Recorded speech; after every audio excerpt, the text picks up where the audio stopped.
Good evening, everyone, and welcome to the Chevron Richmond Telephone Town Hall. Tonight we're going to be discussing plans for our newer, safer, cleaner modernization project. If you have a question at any time during this event, please press 0 on your phone's keypad. Right now we're dialing out to thousands of our neighbors, and I'd like to again welcome to everyone who just joined the call. Tonight on our telephone town hall, we're going to be discussing Chevron's refinery modernization project. If you have a question at any time during the event, please press 0. Welcome to the telephone town hall. My name is Nicole Barber, and I work here at the Richmond Refinery. My role at the refinery is in community relations, but I'm a chemical engineer, and I've spent a lot of my career working on innovative ways to reduce emissions from transportation fuels. Tonight we'll be discussing our refinery modernization project and what we're doing here at Chevron to make the Richmond Refinery newer, safer, cleaner, and better for the community. Before we begin, I'd like to remind you to press 0 on your telephone's keypad at any time if you have a question. The Refinery Modernization Project is a $1 billion investment that replaces some of the refinery's oldest processing equipment with modern technology that is inherently safer and meets the nation's toughest air quality standards. Modernization will protect the environment, enhance safety, and create more than 1,000 local construction jobs. You can find out more about this project on our website, richmondproud.com. Again, that's richmondproud.com. On tonight's call, I'm joined by some experts from the refinery. Tonight on the line, I have Jeff Hartwig and Andrea Bailey. Jeff, would you mind taking a moment to introduce yourself and talk a little bit about your role at Chevron? Sure. My position is the permitting manager for the modernization project. By training, I have a degree in chemical engineering. I've worked for Chevron for about 30 years now, half of that here at the Richmond Refinery. Thanks, Jeff. Andrea manages our community investment programs. Andrea, would you mind introducing yourself and your role at Chevron? Sure, Nicole. Hi, everyone. I'm Andrea Bailey, and I manage our social investments, as Nicole mentioned. And what that means is I work with our nonprofit partners and help fund the programs that they provide in the community. That's great. Thanks, Andrea. I'd like to remind everybody again, if you have a question on this evening's call, please press 0 on your telephone keypad. So telephone town halls are designed to be interactive experiences, and we want to make sure that we're hearing from you. Chevron's been talking a lot about modernization in the community recently. I hope you've heard about it. And so before I share a lot of information about the project, I'd like to start with a quick polling question that you can answer using your phone's keypad. And please base your answer on what you've heard tonight or what you already know about the project. So here's the question. Do you think that modernizing the refinery is a good idea? Press 1 if you think Chevron should modernize the refinery. Press 2 if you don't, and press 3 if you're not sure. So again, the question is, do you think it's important for Chevron to modernize the refinery? Press 1 if you think it's important for Chevron to modernize the refinery. Press 2 if you don't, and press 3 if you're unsure. So while everybody responds to that polling question, I'd like to remind you again, please press 0 at any time if you have a question on the call. So before we start taking your questions, and I do want to jump into them really quickly, I just wanted to say that one of the most common questions that I get about the modernization project when I'm talking to community members is, why are you talking to me? And so I want to kick off the questions part of the telephone town hall by responding to that. So we've been actively communicating about the modernization project because it's important to us, and we think it's a win-win-win. A project that's good for Chevron, a project that's good for our workforce, and a project that's good for the community. And I hope that everybody on the line and in the community agrees.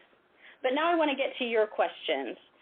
It looks like we've got a question from Petit in San Pablo. Petit, are you on the line? Yes, I am. Hi there. How are you? I'm doing What's good. your question? My what? What was your question? My question is that do you monitor on a regular basis the air quality in the area of San Pablo Pinole, Hercules, and Richmond? That's a great question. Thank you for that. And Jeff and Andrea, if you don't mind, I'll take that one. We do have a community air monitoring program. That program includes monitoring for air quality along the perimeter of the refinery and in 3 communities that are adjacent to the refinery, in North Richmond, Point Richmond, and Atchison Village. The air monitoring program collects data and reports it online on a real-time basis. Every 5 minutes or so, the data is updated, and you can download and look at that information on the air quality in Richmond at www.fenceline.org/Richmond. Again, that's fenceline.org/Richmond. Thank you for that question.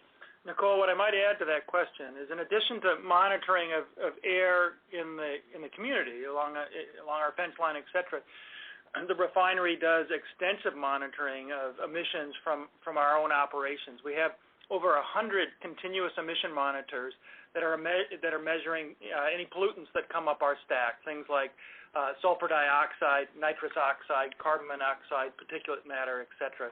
So it is extremely heavily regulated, and that information is not only gathered, but it's reported on a regular basis to the Bay Area Air Quality Management District. Okay, great. Thanks, Jeff. That's a great addition. And while we're talking about emissions, it looks like we have another question from a caller, I believe a question from Leslie. Leslie, are you on the line? Hi. Yes, I also have a question about emissions. Actually, it's probably about 3 or 4 questions bundled into one. Some people who are opposed to the modernization are putting out flyers, and they're saying that the various emissions in the air are going to increase by 2 times or 6 times or 10 times or whatever, but they're not telling us what they're increasing from. So, in other words, if something is increasing 6 times, but the original amount was minuscule, then an increase of 6, though it may sound terrible, in actual fact, it isn't all that terrible. So I'm curious about where people are getting these numbers from. I'm curious why with modernization would result in any kind of increase in emissions. And I'm curious about, is there a place I can go to see what the emissions compared to what the federal standards are? Yeah, Leslie, I'll take a stab at that, and others may chime in as well. I really appreciate your question and sort of the depth of understanding of these issues and sort of numbers or statistics. And you're absolutely right. People can present numbers that can be, we think, very misleading at times. So I'd like to answer that in a couple different ways. You probably heard from us that we're committing to no increase in criteria air pollutants, for example. So NOx, SOx, PM, they're all going to be lower than they were during the baseline period. The item that some of the opponents are raising are related to pollutants that contribute to health risk, and it turns out that there's about 80 different chemicals that are emitted, usually in very small quantities, that are watched, and they are inputs to what the Air District calls a health risk analysis. And so some of those go up, others go down. Each one has a different potency, and an overall health risk number is calculated for the project. And the health risk number for our project actually goes down. So we stay the same in all areas, but in many areas, especially our fence line community, our health risk actually improve. So how can some of them go up? Well, one of the reasons is that there's some very, very conservative assumptions that are used in an environmental impact report, which is probably a good thing. It's protective of the community. It's assuming that the refinery runs at rates that are really impractical, but it identifies sort of worst case scenarios and what would the mitigations be needed to abate that to a level that there's no health risk. And so we do that. Another point, though, is that some sources, now have a more complicated or more sophisticated analysis by the air district. So, for example, a furnace that in the past they only reported 6 pollutants, now the air district shows 12 pollutants. Well, those aren't new pollutants, but they're now being reported. So in your case, it's a perfect example. If the previous report showed essentially 0 or 1 pound, and now you're reporting that number and it's 5 pounds, that's a 10-fold increase, and there's absolutely some of that. I think you asked where could you look in the EIR for this. The Environmental Impact Report does discuss this, and it is in the section of health risks.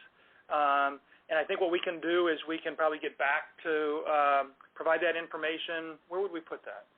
It's on the city's website. We can provide information following the call specifically around where the health risk assessment data is. But if you're interested in air quality data and emissions associated with a project, Chapter 4.3 addresses air quality and the air emission impacts of the project, and it summarizes the results of the health risk assessment. Okay. So looks like we've got another call. Alan on the line. Alan, are you there? And what is your question? Yeah, well, I'm interested in find out what is your main objective of your project. Yeah, Alan, thanks for the question. I'll take that on. This is Jeff, and really a couple of main objectives. First and foremost, we have a hydrogen plant. It's a plant that produces hydrogen that's critical to a refinery because it removes impurities. It's needed in order to meet the environmental regulations that exist in the state of California. That plant was built in the 1960s, and the technology has improved, much as a car today is much safer and cleaner and more reliable than one 50 years ago. So we want to replace that with a new hydrogen plant. It happens to be over 20% more efficient. It produces less greenhouse gas per unit of hydrogen that's produced. So that's first and foremost. The second objective of the project is to give us some flexibility around the feedstocks that come into the refinery.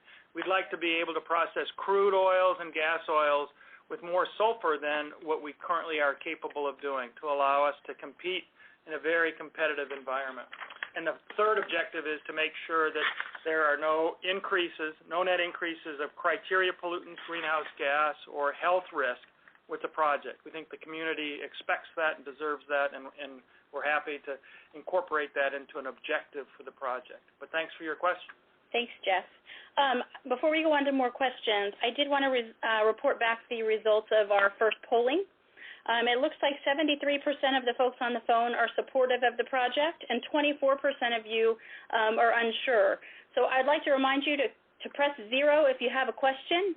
We're happy to we're going to try to get to as many questions as we can, but hopefully we provide you with enough information that we can shift those 24% to supportive. Before we go to another live call, we've gotten a couple of questions from folks in our queue about the jobs associated with the project. So if I can, I'd like to summarize a few of those questions and then ask Andrea to answer them. The questions are, what job training and skills development opportunities are available for Richmond residents that might have an interest in working on the project or at Chevron? I know that you've done a lot of work in the community, and a lot of work has been done on job training and skills development. So, Andrea, can you talk a little bit about that?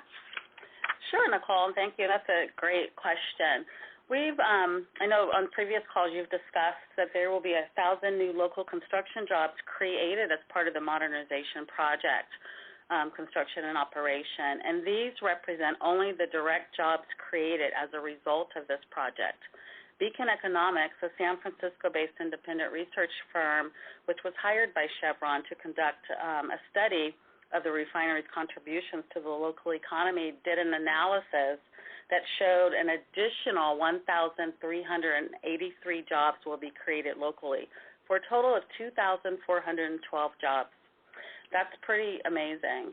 And we know that with these jobs, there are always barriers to finding sustainable wage jobs, and Chevron has developed and supported programs to help residents be prepared for these and other living wage jobs that are designed to address barriers in the short, medium, and long term. Part of these programs that we have and that Chevron supports are things like the Regional Occupational Program for Process Plant Operators, the Regional Occupational Program for Industrial Maintenance Mechanics, and these are jobs that would be for machinists and pipe fitters. We've got a welding program that we support at Kennedy High School. We've got Richmond Build that we support, and it's a pre-apprenticeship training program that's in Richmond and also supported by the City of Richmond. We've got Project Access that we support through Catholic Charities, and that's a program for folks that want to enter the child care industry.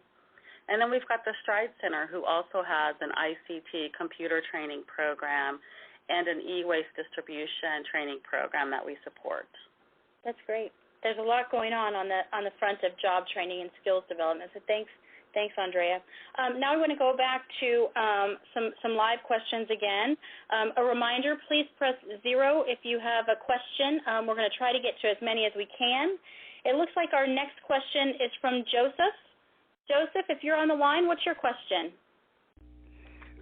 My concern is the transit of tank cars going through the nation, and what prevention does Chevron have to preclude the possibility of these tank cars derailing and causing all kinds of problems?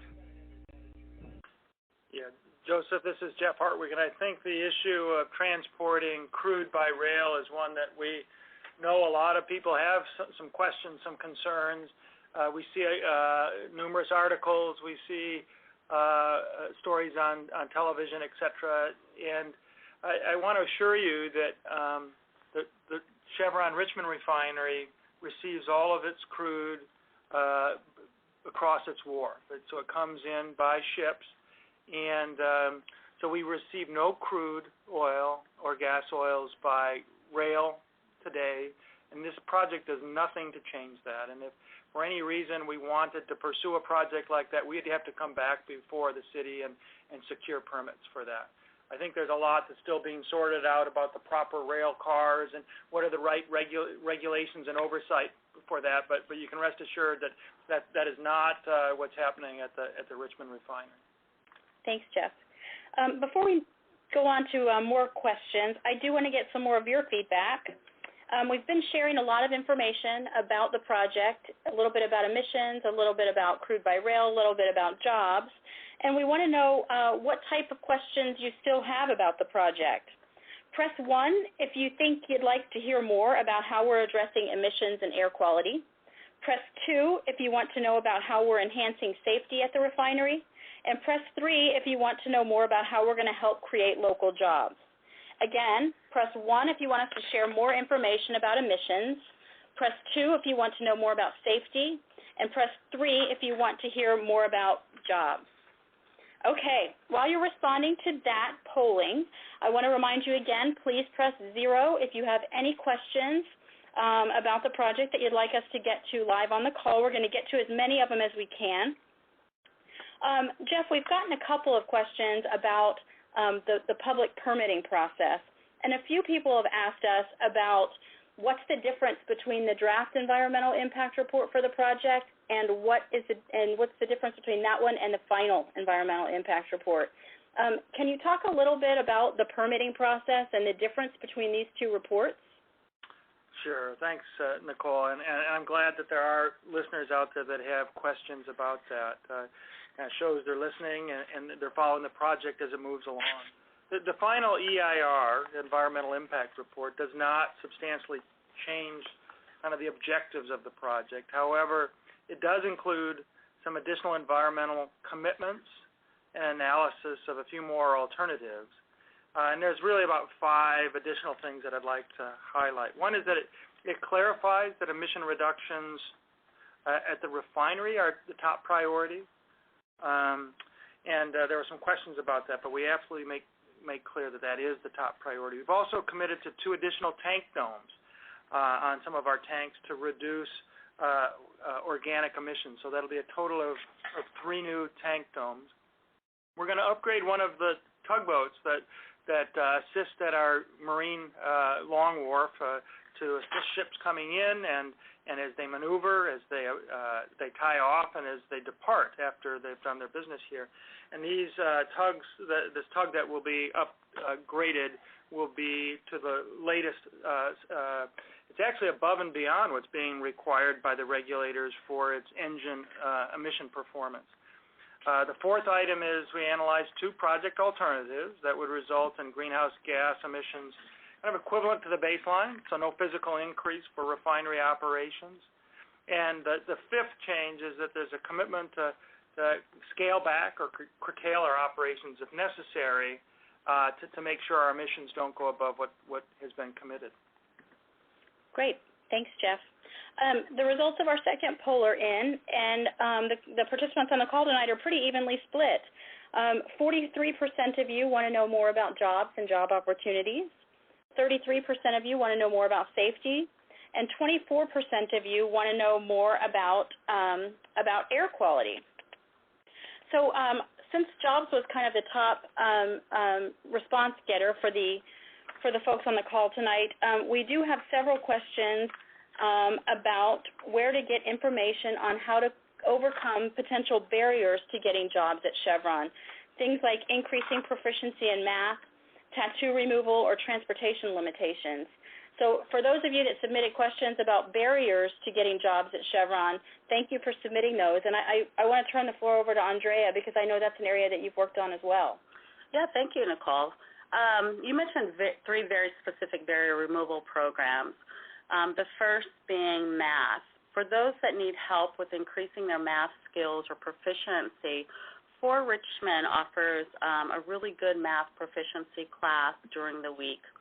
For tattoo removal, the San Pablo Economic Development Corporation has a wonderful and surprisingly affordable tattoo removal program. And then for help with transportation, Community Housing Development Corporation has a Ways to Work program which helps families who really need transportation get low-interest loans that are affordable and up to $8,000. And these are for families that have very bad credit, low credit, or marginalized credit. And also, we support a lot of other nonprofit partners in the community, such as Spark Point, who helps with financial literacy. There's Bay Legal, who can help you with DUI or driver's license issues. There's Rubicon, who has some really good reentry programs. And there's just a host of other nonprofit partners in the community that are there to help you with any type of services that you need. Great. Thanks, Andrea. And I just want to remind folks on the line, if you have questions about job and job training programs, barrier removal programs, please sign on to richmondproud.com.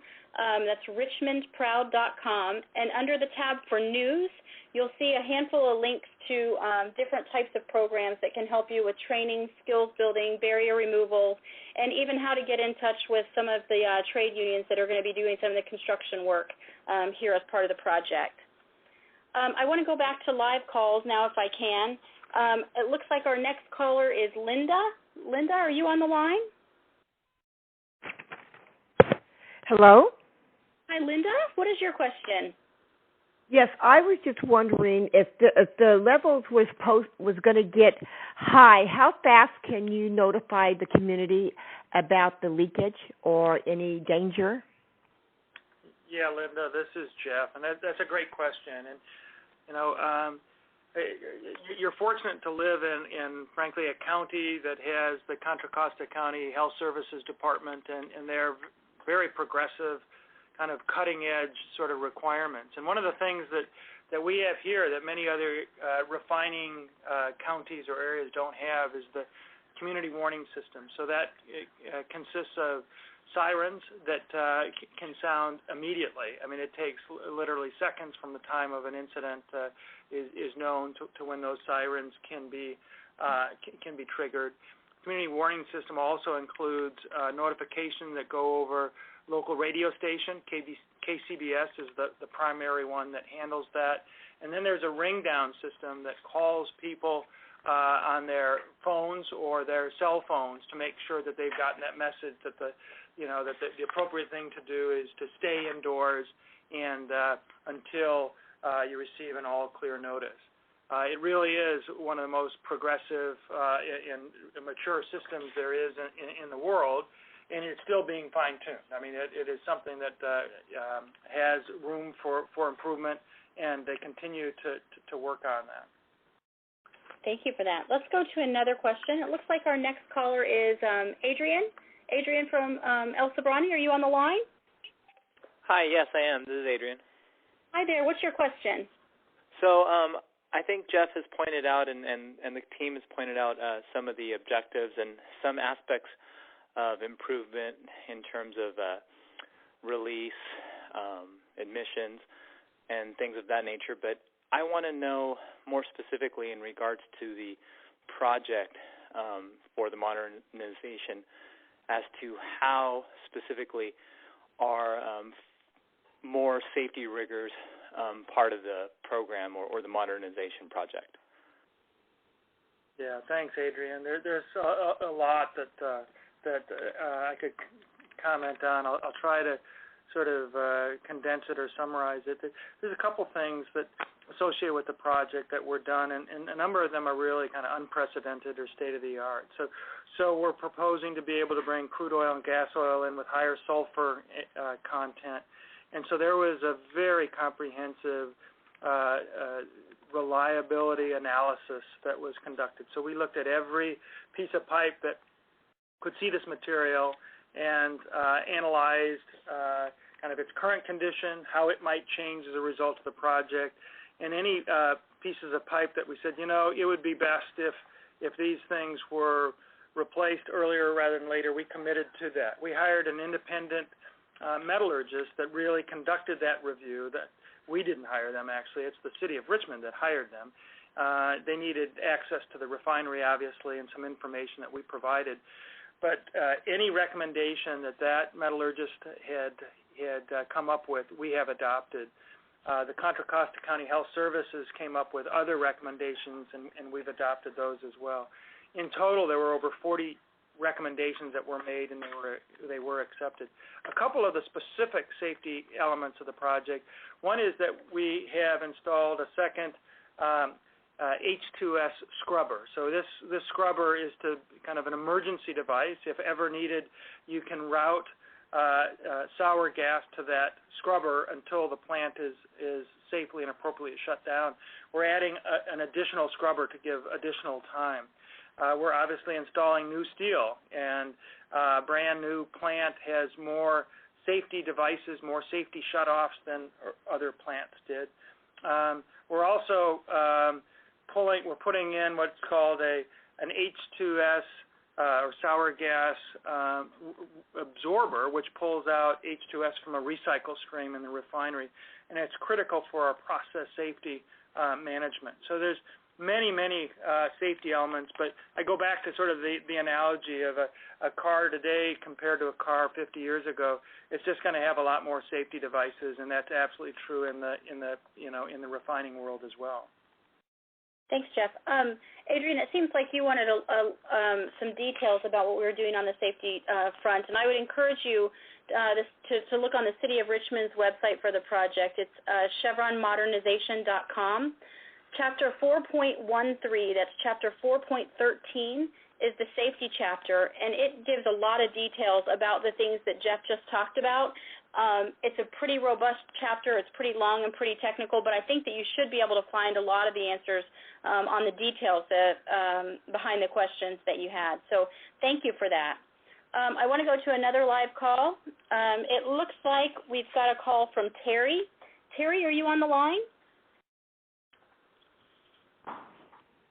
Yes, I'd like to know, could you please specify the sulfur content limit of the feedstocks you plan on expanding to, and if at all possible, the origin of those feedstocks?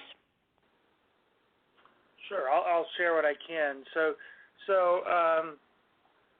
the first question, I think, is broadly about feedstocks, and there's a lot of question out there right now about Bakken crude or Canadian tar sands, and I want to let you know that this project does nothing to expand or enable those sorts of crudes at the refinery. And I've shared, I think one of the biggest concerns with mid-continent crude is the crude by rail, and we don't do that. So the feedstocks that the refinery takes in are crude oil and their gas oil. And gas oil either can be low sulfur gas oil or high sulfur gas oil. The project enables us to bring in some greater quantities of high sulfur gas oil and bring in crude oil with higher sulfur content than we have historically run. The EIR talks about the baseline, and it says that we averaged somewhere around 1.7, 1.8% sulfur. And in the project case, it shows about 2.5% sulfur in the crude oil. However, to be extremely conservative and make sure that from a safety perspective and emission perspective that the project is any impacts are appropriately mitigated, we analyze what would happen if we ran 3% or even 3.3% sulfur. And our crude oil comes from all various places, a very competitive marketplace. Some of it comes from Alaska, and some of it comes from the Middle East. Those are the dominant sources for the feedstocks that we run at this refinery. Thanks, Jeff. I want to remind folks on the line, please press 0 if you have a question. Your questions are coming in really quickly, and they're really great ones, so we're going to try to get to as many as we can, but please continue to press 0 to ask your question. It looks like we've got another question on the line. This one is from Jack. Jack, are you on the line? Hello, this is Jack in Richmond. Hi, Jack. What's your question? My question is, I'm interested in history. I believe in going back and looking at stuff before we go forward so we can develop a baseline. And my question is, what has Chevron, since the August 2012 fire and severe incident here in Richmond, what has Chevron implemented in terms of safety since that time to prevent any other such incident? That's basically my question. Yeah, Jack, this is Jeff, and I appreciate your question because I think you're spot on. If we don't learn from, past mistakes or incidents, then shame on us. I mean, we expect that. I know the community expects that, and there was an extremely comprehensive incident investigation that was conducted following that event. Not only did we do one, but the Contra Costa County came in, Cal OSHA came in, the Chemical Safety Board came in, and there were many learnings that came from that and many commitments that came from that. So what we learned in that particular event is that there was a piece of pipe that had low silicon content in it, and it corroded much, much faster than the pieces of pipe that were next to it. And so we realized that the first thing we had to do is find out if there were any similar pieces of pipe in the refinery. So we've looked at every elbow, every tee, every piece of pipe that was in similar service, over 19,000 components, to see if there were other ones like this, and any that appeared to be even nearing a minimum thickness have been replaced. That information has all been shared with the agencies. We know that was not a good day, that we did not live up to the community's expectation, and so that information is shared with the agencies, and they are providing oversight, and like I say, we're required to have the transparency around that. The other two things I'd like to mention is that we have looked at our leak response protocol, and we have tightened that up. So what are we expecting our operators to do? What do we want our management to do if there is a leak in the future? It doesn't matter what time of the day or night it is. They pull out a checklist, and they follow that checklist, and it would have led on that August 2012 date to shutting that plant down earlier. That's been shared with all of the Chevron refineries and the local refineries here in the Bay Area and viewed as a best practice. And the third and final thing I'd like to share regarding your question is that We have, as do other refineries, something that's called Stop Work Authority. We expect all of the people that work here, operators and contractors, if they see something that doesn't look right, to stop, raise the issue, and if they're operators, experienced operators, and they know the plant, if they see something that's not right and they feel it's right to shut the plant down, they are fully empowered to do that. So thanks for the question. Thank you. Let's go to another live question. I think the next one is from Dolores. Dolores, are you on the line? Yes, I'm on the line. Hi there. What's your question? I understand that you have projects and programs in place in Richmond to pull from when you get ready to hire for jobs. But there are also people in Richmond who are qualified to do some of the jobs or who may be qualified to do some of the jobs. How do they get a shot at those jobs? And will a number of those jobs be set aside for Richmond residents only or Richmond, San Pablo, Pinole residents only? So, Dolores, I'll start with that. Others here may want to chime in, but I think it's probably good to look at the jobs question from a number of different angles. So one is, what if about someone who's interested in working for Chevron as an operator, someone that operates our plants, or maybe someone that wants to be a mechanic working for us?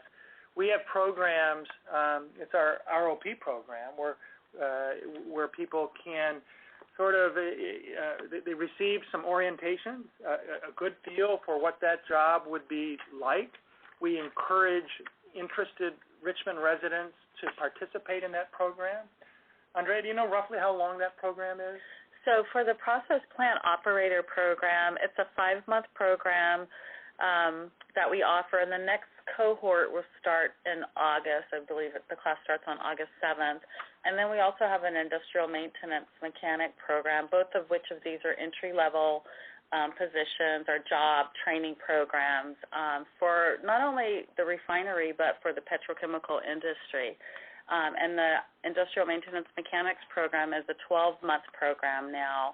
And we strongly encourage, any Richmond resident to participate in these free training programs because the jobs, quite honestly, are very competitive. And this just kind of tips the scale for you if you participate in these training programs and then complete them successfully.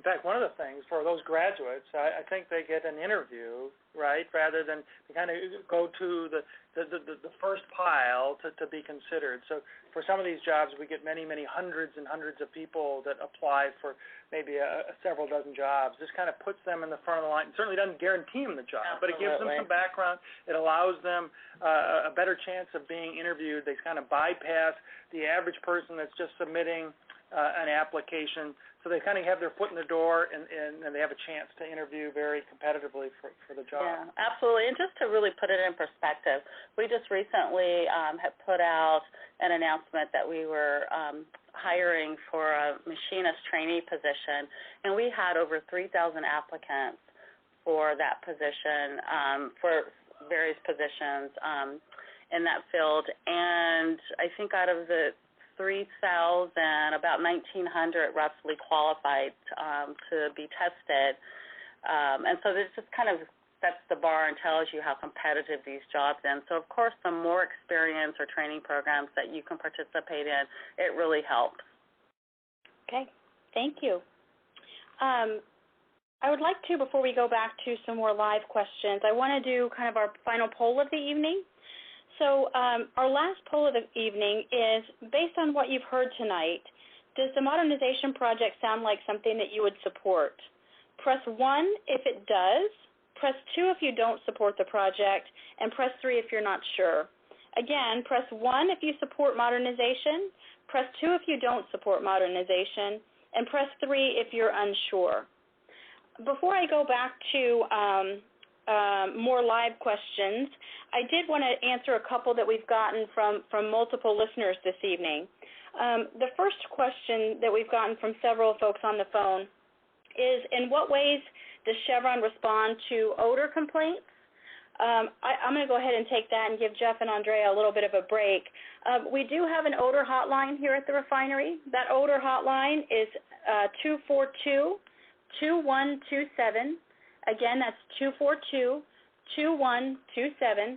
And when you call that number, you'll actually get to speak with somebody. Somebody will answer the phone. They might ask you questions about where you're calling from, but they go and they investigate all odor complaints. So if you smell something or if you see something that strikes you as ironic or unnerving, please call that phone number and let us know.